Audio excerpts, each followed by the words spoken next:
So this morning I woke up in Austria, and what I'm doing is I'm walking up towards the Italian border. To kind of put this story in context, I should probably explain the geography. 8 kilometers down this valley via a sort of a walk is a little village called Vent. About 10k below that is a sort of an alpine resort called Solden, and if you had 30 kilometers down from there you get to the main sort of Innsbruck Valley. And the reason that's important to this story is that it's kind of off the beaten track for humans' migration out of Africa. And as we're going to find out, that's pretty important because this story dates back to prehistoric times. And this story isn't down in Sodom, down in Vent, or here. It happened high up on the side of this mountain called Finaldspitz.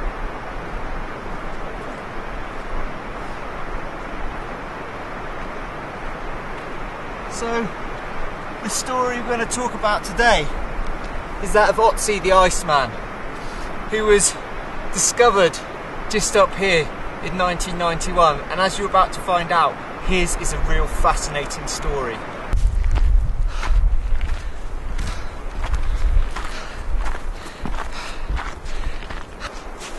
So here we are again, traversing snow in trainers. It's worth remembering that I'm traversing snow at the end of, towards the end of the summer, and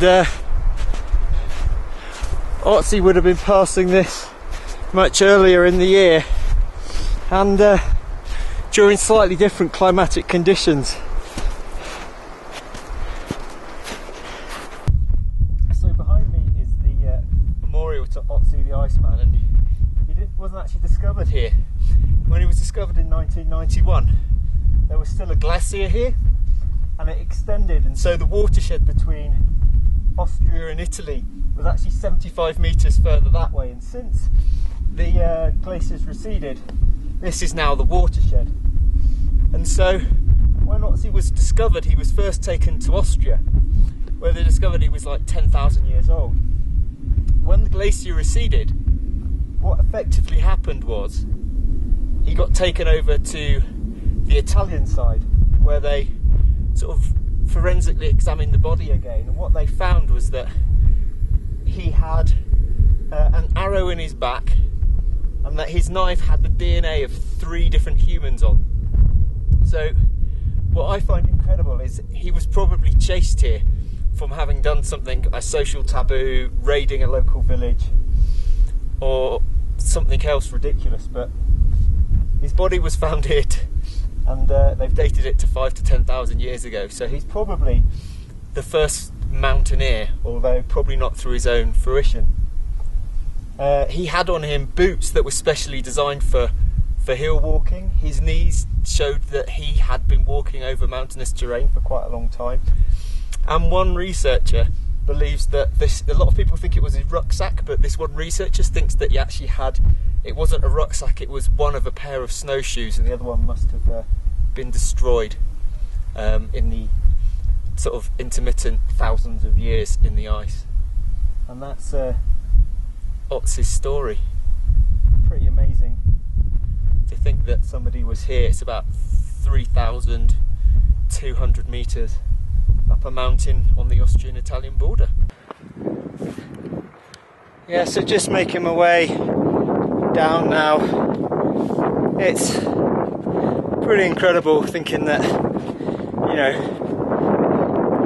prehistoric man somehow made it up here. I mean, it's still a long way from the Alps down there, and even further if they were to come from that way, but it's a little less steep this way. Yeah, absolutely incredible. Imagine this on Crib Goch, little handrail just to keep us safe. Just think of it, it might save one person's life a year, but as mountaineers we'd complain that it's going to affect our enjoyment of the mountains. If you don't want it, maybe don't hold on to it. But yeah, since I've been in Europe, I've kind of reassessing a lot of you know, the comfortisation of the Alps. Things like, you know, does that do any harm? I mean, does it really do any harm? All I've done is followed them today. I bought a map. I don't know why I bothered, to be perfectly frank, because it was totally unnecessary. Anyway, I'll stop renting. See you on the next mountain.